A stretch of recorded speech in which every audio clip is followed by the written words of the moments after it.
Κοντινή απόδραση μόλις μισή ώρα από Θεσσαλονίκη, στο Λευκοχώρι, και βρίσκεσαι στο υπέροχο εστιατόριο Μιλεώνας στο κτήμα Παπαϊωάννου, σε ένα φανταστικό χώρο ντυμένο με πέτρα και ξύλο, και απολαμβάνεις σπιτικά πεντανόστιμα πιάτα δίπλα στο τζάκι. Εννοείται θα δοκιμάσεις τα πιάτα που βγαίνουν από τον ξυλόφουρνο, αγριογούρνο με κάστανα και κουσκούς και κόκορα παστιτσάδα με σκιοφιχτά. Δεν θα μπορέσεις να αντισταθείς στη χορταστική χοιρινή τόμαχοκ, στο μερακλίδικο σουβλάκι στη Σχάρα, στο αυθεντικό λουκανικό τζουμαγιάς, ούτε και στο πεντανόστιμο χοιρινό μπρεζέ.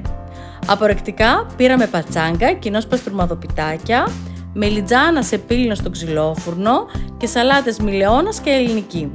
Όλες οι γεύσεις εξαιρετικές. Και στο τέλος κερασμένο το γλυκό ημέρας.